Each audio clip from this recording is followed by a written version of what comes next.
Bien, me alegro mucho de estar aquí con vosotros. Simplemente después del culto, si alguien quiere saber algo más sobre mi situación, pues podemos hablar sobre esas cosas.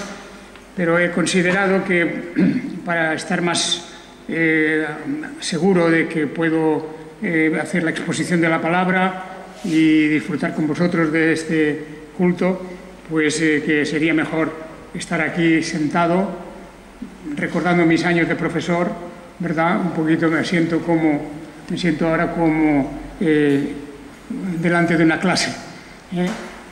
Muy bien, pues vamos a considerar esta mañana, retomando la carta a los Colosenses, aunque hemos leído de la carta a Tito y ya también podemos mencionar luego algunas cosas en referencia a esa carta, pero vamos a seguir lo que habíamos comenzado ya de esta carta a los Colosenses, porque vamos a empezar dentro del capítulo 1. Quisiera leeros unos versículos en relación con la persona y la obra de nuestro Señor Jesucristo. Como ya os dije en la introducción de esta carta, tenemos aquí concentrado en unas pocas páginas la mayor exposición acerca de la persona de Jesucristo que podamos encontrar casi yo diría en toda la Biblia, porque hay aquí en unos cuantos versículos una presentación tan clara, tan evidente, tan manifiesta de quién es el Señor Jesucristo, que yo creo que podemos decir que con eso nos bastaría. Nos bastaría para tener toda nuestra confianza puesta en Él, para tener todos los elementos propios para darle nuestra adoración, darle nuestra gratitud, darle en definitiva nuestra vida entera, porque suya es, ya que Él nos ha rescatado y nos ha rescatado al precio de su sangre preciosa.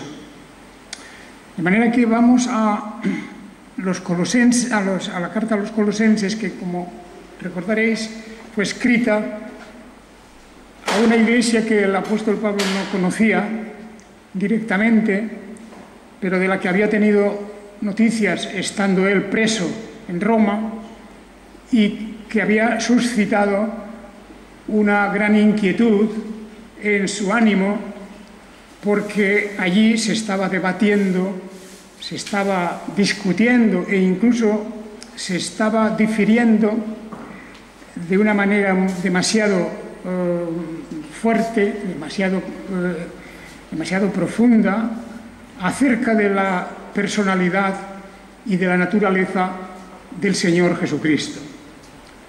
Y naturalmente eso es un punto vital, es el punto vital, es en definitiva la cuestión fundamental y básica: ¿quién es Él? Y cómo nosotros debemos relacionarnos con Él, y cuál es nuestra deuda, diríamos. ¿Cuál es nuestra deuda para con Él?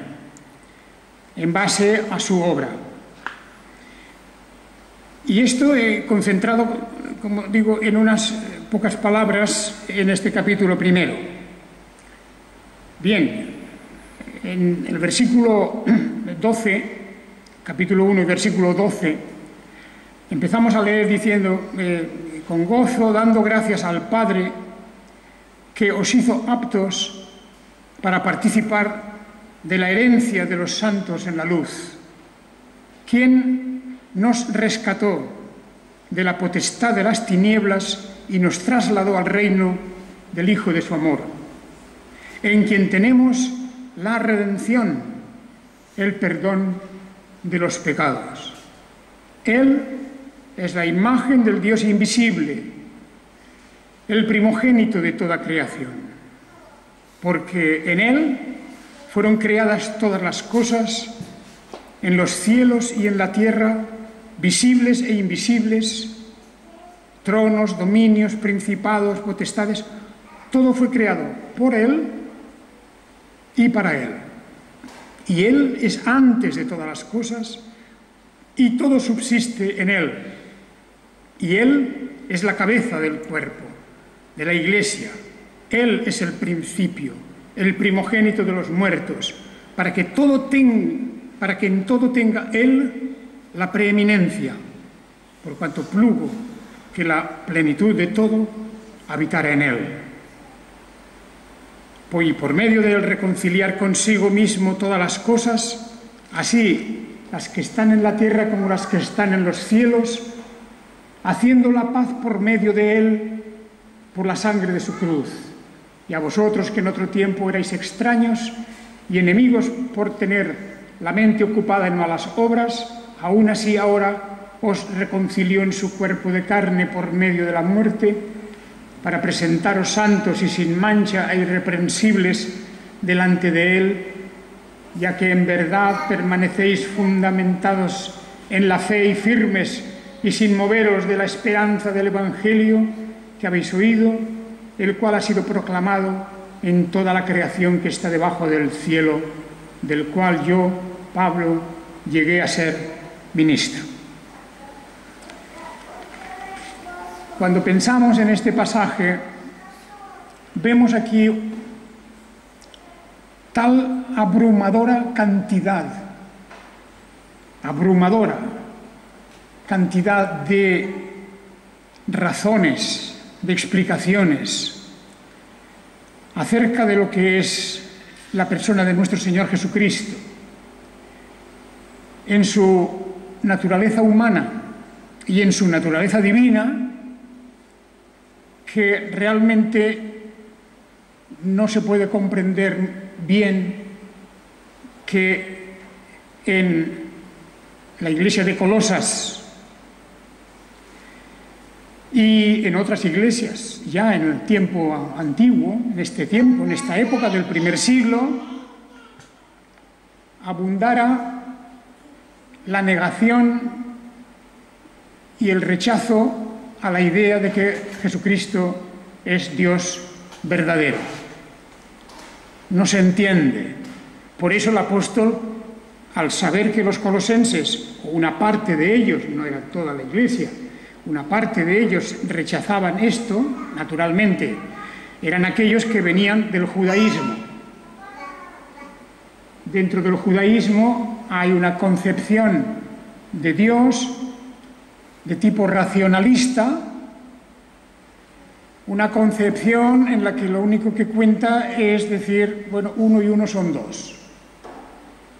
Bueno, 1 y 1 son 2 y como los matemáticos saben, eso depende de la base en que se está calculando.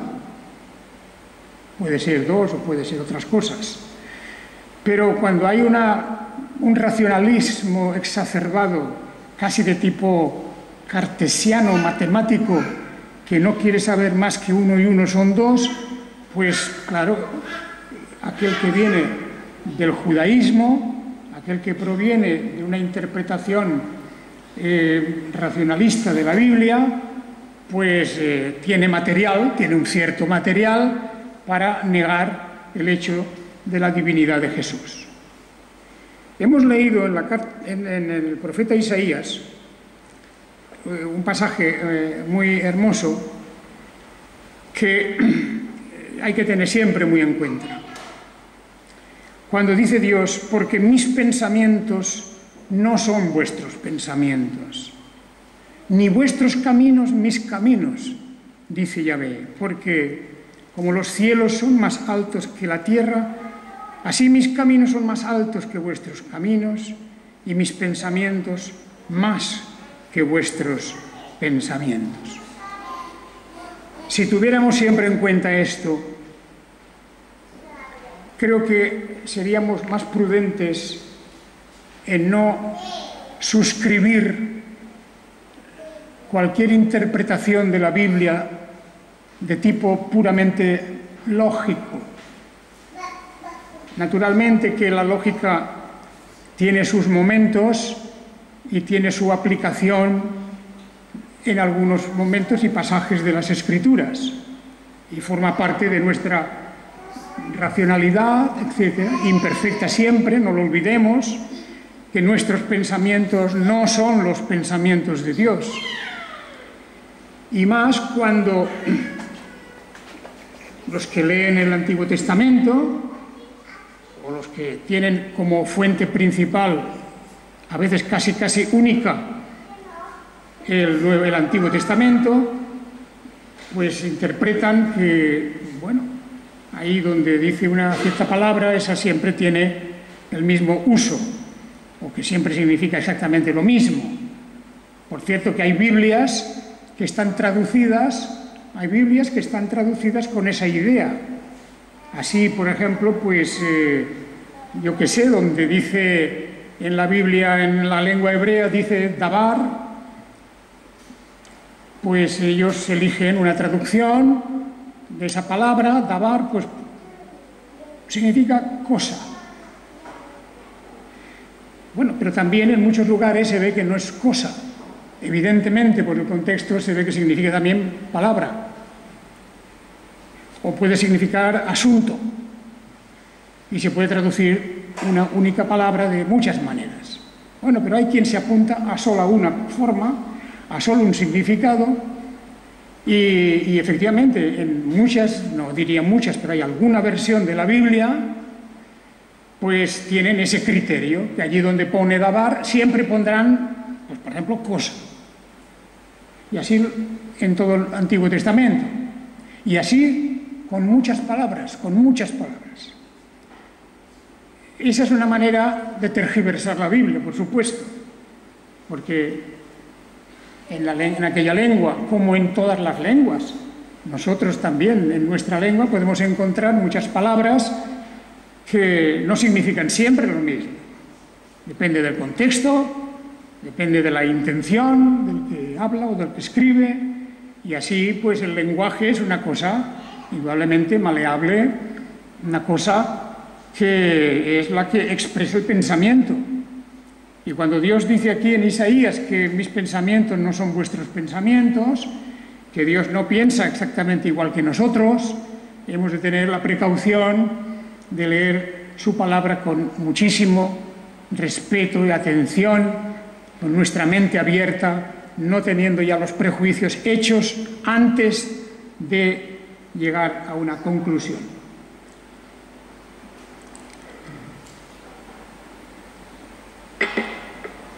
Dicho esto, quiero insistir en que este pasaje de la carta a los Colosenses es un pasaje que aclara tanto el hecho mismo de la personalidad y de la naturaleza de nuestro Señor Jesucristo, que tendría que haber poca discusión sobre ello.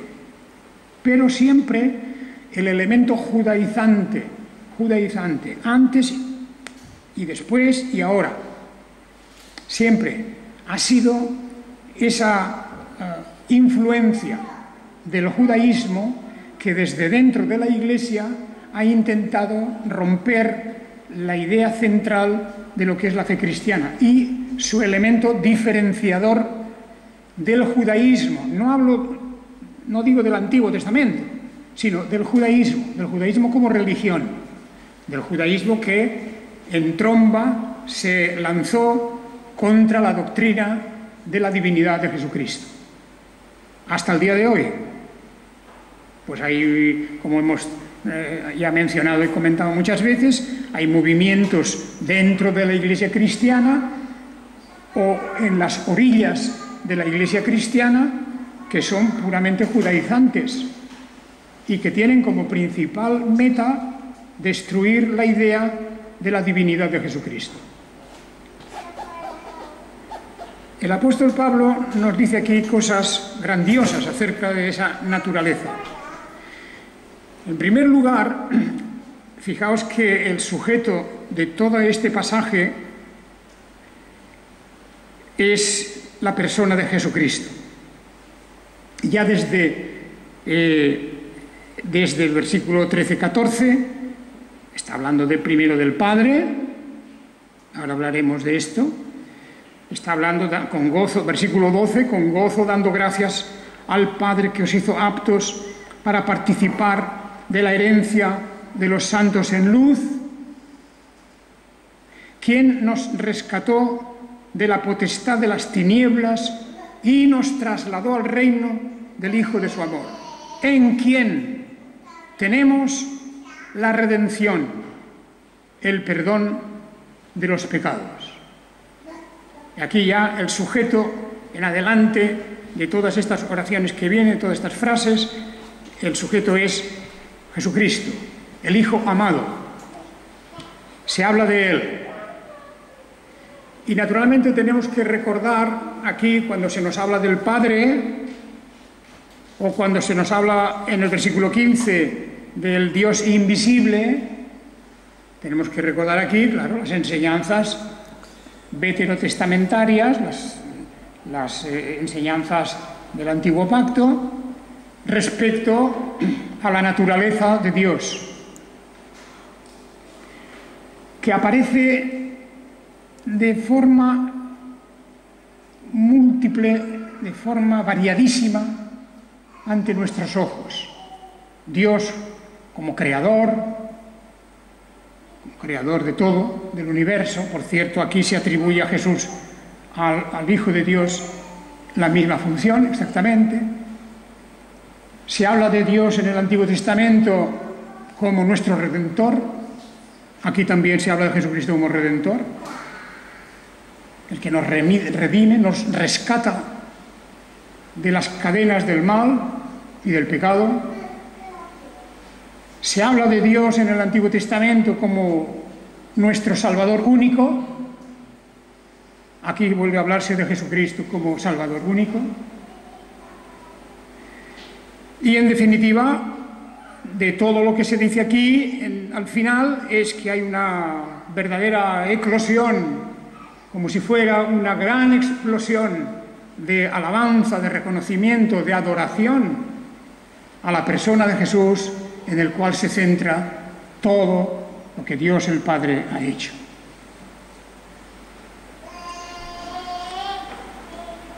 Muy difícil lo tienen quienes se afanan o empeñan en negar la realidad. Yo sé que hay a veces dificultades de comprensión, simplemente porque nuestra mente, como es una mente que trabaja, funciona en un sistema puramente racionalista, pues estamos acostumbrados a decir 1 y 1 son 2. Bueno, y repito que eso es muy relativo. No es así siempre. Porque pues eso es en un sistema de cálculo, 1 y 1 son 2, pero hay otros sistemas de cálculo y no eso. Y lo que Dios nos está diciendo es que efectivamente nuestros pensamientos no son sus pensamientos, nuestra manera de pensar no es su manera de pensar, es decir, no siempre. Nuestra manera de pensar se va acercando más y más a la de Dios a medida que realmente penetramos en el significado y en el mensaje de las Escrituras, abandonando esa especie de regla fundamental de que 1 y 1 siempre son 2. Por lo tanto, hay que tener la mente abierta y dejarnos llevar por lo que la Biblia misma, las palabras del Señor, como en esta carta, nos está diciendo.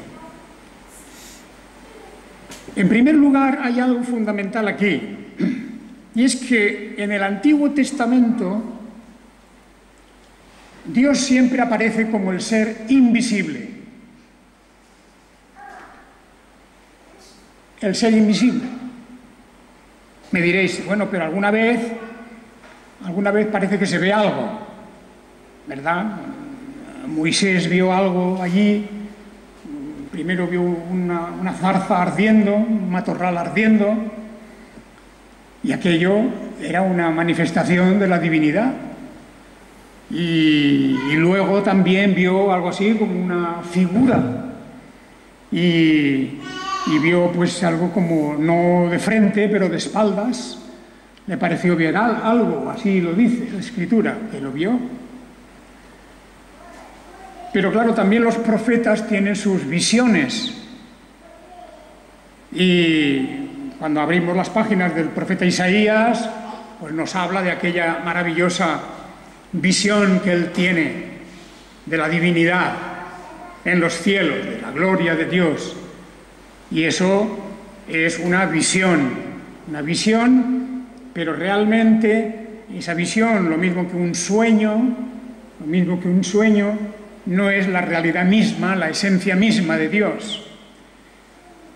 ¿Y con qué podemos comparar a Dios?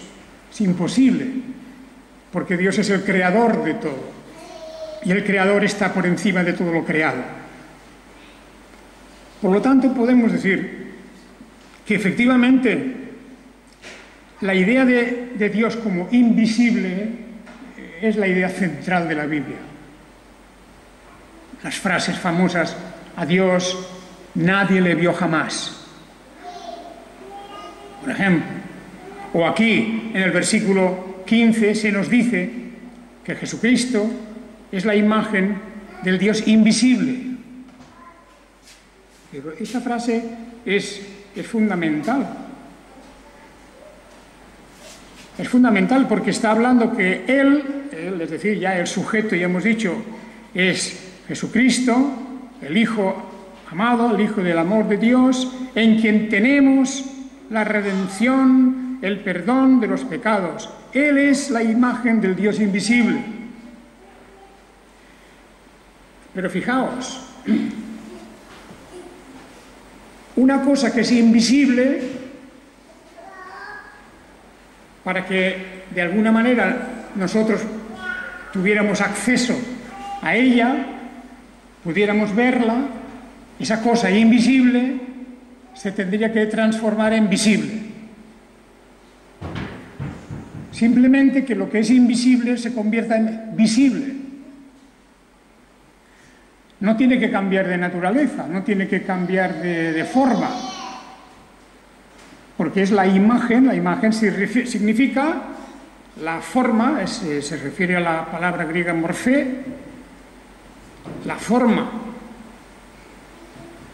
Lo que no podemos ver con nuestros ojos, a Dios nadie le vio jamás, y si no fuera porque en el cumplimiento de su promesa se transforma en visible, nunca jamás habríamos visto a Dios. Porque en su primera naturaleza y en su existencia eterna, Dios es invisible. Por definición es invisible. Pero llega el momento cuando Él decide hacerse visible. Se hace visible. Dios mismo. Esto es lo que nos dice que Jesús es definido aquí como la imagen del Dios invisible. La imagen, es decir, la realidad hecha visible. En consecuencia, tenemos ahí la misma naturaleza. Tenemos a un ser que adopta dos naturalezas y dos formas. Una es invisible y otra es visible. Pero ¿en qué forma se vuelve visible? Se vuelve visible en la forma humana. Elige la forma humana. Podía haberse hecho visible en la forma de un ángel, porque los ángeles no son necesariamente siempre invisibles. Hay manifestaciones visibles continuamente en la Biblia de los ángeles. Es diferente del caso de Dios. A Dios nadie le vio jamás. A los ángeles sí que se les ha visto. Hay apariciones de ángeles en forma humana.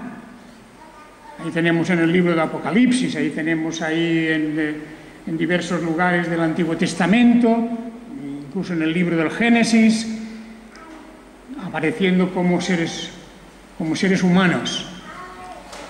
Pero a Dios nunca se le vio jamás. Y cuando decide hacerse visible, lo hace en forma humana. Es el mismo. es Dios. A Dios nadie le vio jamás, pero nos ha sido revelado Dios en forma visible en la persona del Hijo. Por lo tanto, toda la historia de la encarnación, de hacerse carne humana, ser humano de Dios, es una historia irrepetible, única, en todo el cosmos. No hay cosa semejante. Tenemos en Jesús la evidencia de la divinidad. Por eso, cuando comenzó la gestación de Jesús en el seno de María, cuando comienza eso, hay un ángel que revela lo que va a ocurrir. Y es que el mismo Espíritu Santo de Dios va, como dice allí, va a hacer sombra sobre ella para que nazca un niño. Es decir, para que ella quede impregnada con la divinidad. Y por lo tanto, lo que van a hacer de ella será santo. Santo, por lo tanto, excluido del pecado, y aunque participante de la naturaleza humana a través de María, no llevará la carga del pecado ni la carga de la imperfección humana, sino que la divinidad estará en su plenitud. Porque en él está la plenitud de la divinidad. Esto hay que recordarlo. Por cuanto plugo que la plenitud de todo habitara en él. Y la plenitud de todo es la plenitud también de la divinidad. Esto es algo fundamental en las Escrituras. En él habita oikos, porque el cuerpo suyo, el cuerpo es como el lugar donde esa divinidad está instalada. Ese cuerpo es lo que nosotros vemos. La divinidad se ha hecho visible, pero en forma humana. Por eso nos está diciendo que Él es la imagen del Dios invisible. El Dios que no se ve, de repente se hace visible. No hay otra cuestión detrás de eso. Es el mismo que aquí está invisible y en este momento se convierte en visible. Y habita, es el Señor Jesucristo, nuestro Redentor, nuestro Salvador. Esta doctrina no es simplemente una doctrina, no es una especulación. Eso nos lo está diciendo la Biblia, particularmente el Nuevo Testamento, en lugares que por sí solos bastarían para hacernos callar siempre. Cuando en el principio del Evangelio de Juan se habla de Jesús bajo el nombre del Logos, el Logos, que puede ser el verbo, la palabra, la razón, muchas cosas, y de muchas maneras se traduce la palabra Logos, no solamente aquí en la Biblia, en general en toda la literatura griega, es una palabra del griego. Y aquí es un ejemplo más, por supuesto, de que no se puede coger una palabra y siempre decir lo mismo al cambiar de un idioma a otro. Pero lo más cercano a lo que quiere decirnos la Biblia es que el verbo, la palabra hablada, es decir, la revelación la revelación del pensamiento de Dios. Porque nuestras palabras son lo que revelan, manifiestan nuestros pensamientos. Y Jesús es el pensamiento de Dios, Dios en su naturaleza espiritual, que se hizo carne, como dice aquí, que se hizo visible. Pablo dice que el Verbo, o esa divinidad está presentada ante nosotros como la imagen del Dios invisible, y aquí se nos dice que el Logos, que por lo tanto es el invisible, en este momento se está hablando con una palabra que no tiene forma, no tiene materia, el Logos. Él es el Logos. ¿Qué significa eso? Pero nos dice, ojo, no hemos terminado. El Logos se hizo carne. O sea, carne quiere decir se hizo cuerpo, humano. El Logos se hizo humano. Es lo mismo que Pablo está diciendo aquí, que Jesús es la imagen del Dios invisible. A Dios nadie lo ha visto jamás hasta que se nos hace visible en la persona de Jesucristo. El Hijo, o el Logos, el Verbo. El Logos estaba ante Dios y Dios era el Logos.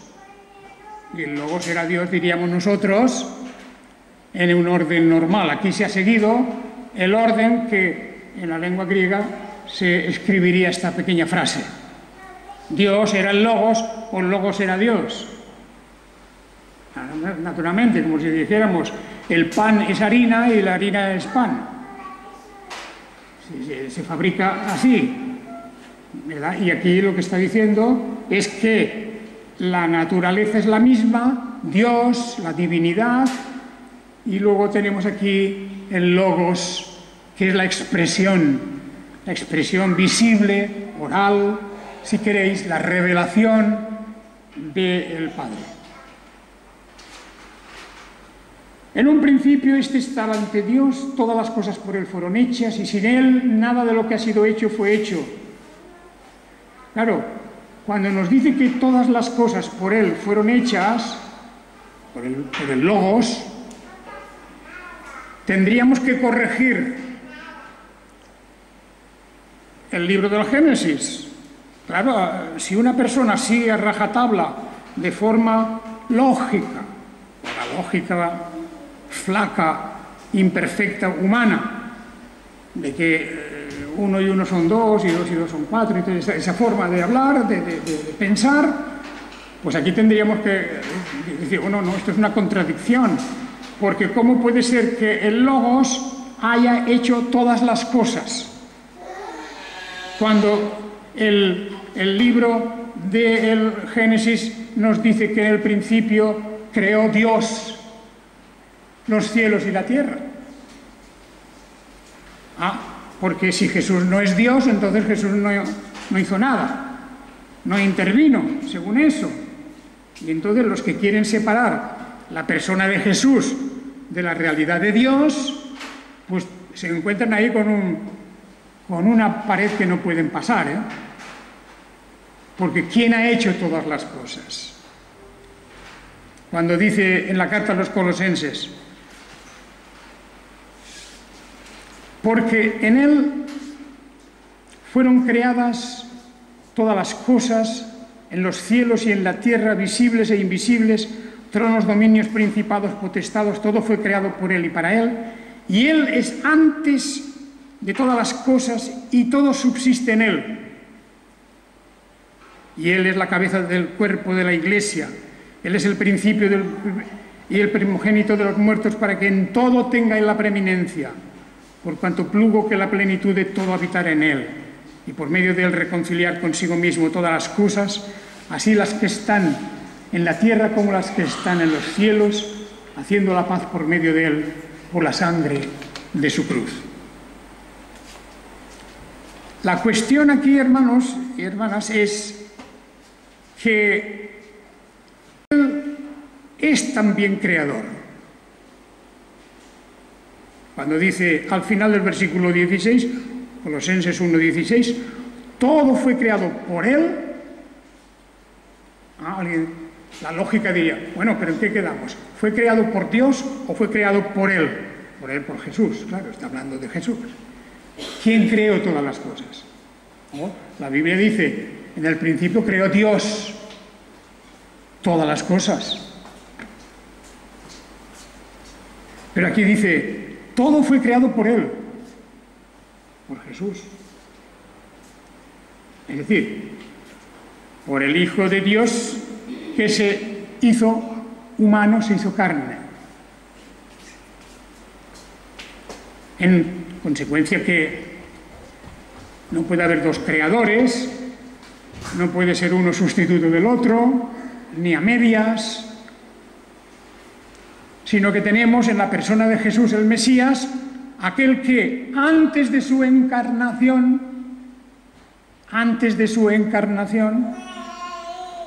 está actuando como creador, como el mismo creador, al cual en la lengua hebrea se le llama Elohim. En el principio creó Elohim los cielos y la tierra. Muy bien. Pues vamos a poner ya aquí ese nombre de Elohim a Jesús. Él es Elohim. Por cierto que la palabra Elohim no dice nada. Porque una persona que se aferre a esa palabra, la palabra Elohim, sabe muy bien, tiene que saber que es una palabra muy amplia. Se llama Elohim pues a los dioses que no existen. A los falsos dioses también son Elohim.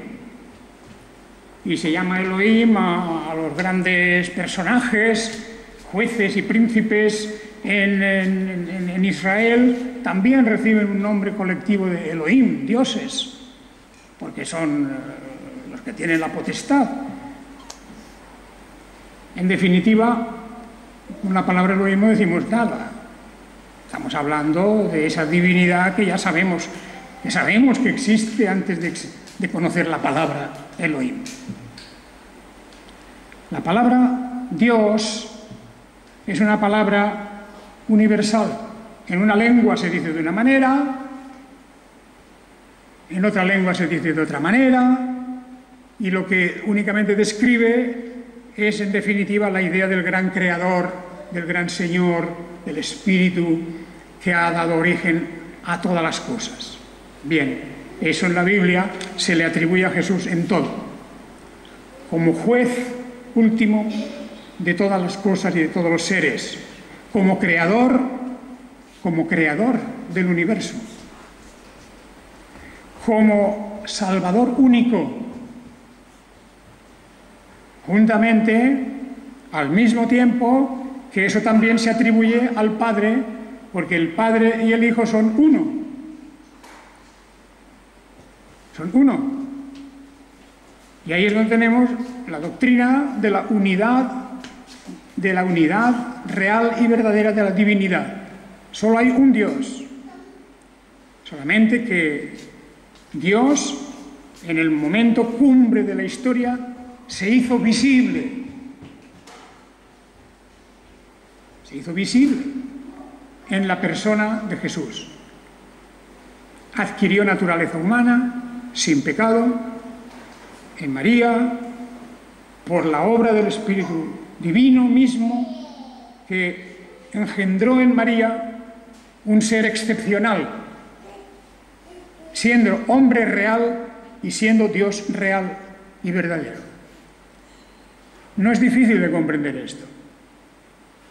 No es difícil de comprender, es cuestión de aceptarlo. Naturalmente, nosotros, cuando digo comprender, no quiero decir que nosotros podemos reproducir eso no es una cuestión de producción, no es una cuestión de resolver un problema matemático, no, es simplemente que la Biblia nos dice que eso es así. Y por tanto, ahí está la clave de la verdadera naturaleza de un cristiano,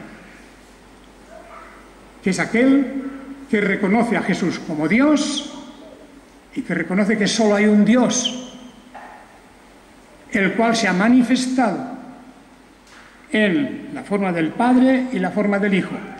Y hablamos también del Espíritu Santo, como del poder y de la fuerza y de la capacidad de la revelación que Dios tiene y que aparece con personalidad propia también. De eso hablaríamos en otra ocasión. Por lo tanto, hermanos, juntamente con el Evangelio de San Juan, capítulo 1, cuando se dice que a Dios nadie le vio jamás, pero que esa revelación se ha manifestado en el Hijo unigénito. Y ahí tenemos al Hijo, Dios, y al Padre, Dios. Absolutamente la misma naturaleza. Y aquel que cree en eso es bienaventurado. Huyamos del judaísmo, huyamos de las modas, huyamos de la pretensión de que uno está con una minoría selecta. La gnosis, y hablaremos de ese tema pronto, porque aquí en esta iglesia de Colosas no solamente estaban los judaizantes, estaban los partidarios de la gnosis, que era el conocimiento especial que tenían algunos. Y eso es muy atractivo, muy atractivo. Los que se consideran parte de una minoría que tiene la clave de la revelación de las cosas que otros no ven. Gnósticos y judaizantes. Eso es lo que había en Colosas. Y por eso el apóstol Pablo estaba tan preocupado, amando como amaba a los hermanos de Colosas. Dice, no vais por buen camino. Ya veis que los judaizantes no se paraban solo en el tema de la circuncisión, sino también en las profundidades de la teología, y negaron una gran parte de los que se afiliaron a la iglesia cristiana, estaban en la iglesia, pero había algo que no les gustaba. No podemos adorar a Jesús.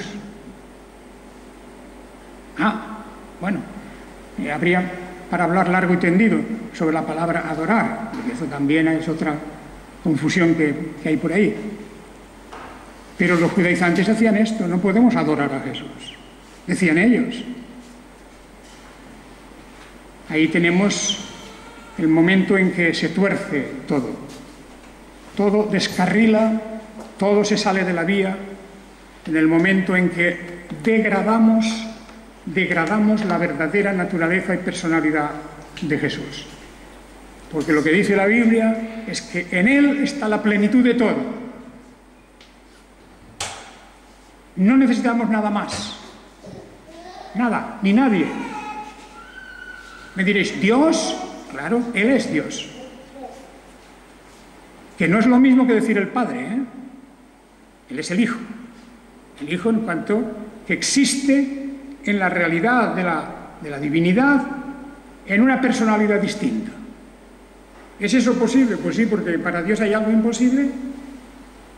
Es más, no nos dice Isaías del principio, Dios nos dice a través de Isaías, vuestros pensamientos no son mis pensamientos. Es decir, vuestra manera de pensar no es la mía. Entender esto, entendamos esto, que con frecuencia le atribuimos a Dios nuestros propios pensamientos y decimos, pues esto es lo que Dios quiere. Bueno, pues no sé, depende, hay que buscar en la Escritura si Dios quiere eso. Lo que Dios quiere está escrito, no es lo que nosotros nos pensemos, pues porque así nos convenga o por cualquier otra razón. De manera que, hermanos, yo quedo admirado de la claridad de la palabra, de la claridad de la enseñanza de la Escritura en estos momentos aquí al principio de la fe cristiana, como en la carta a los Colosenses. Y seguiremos hablando, si Dios quiere, si yo dispongo de las fuerzas necesarias, pero espero que sí, y por lo menos esta carta a los colosenses es digna de que la estudiemos a fondo. Así que el Señor os bendiga a todos.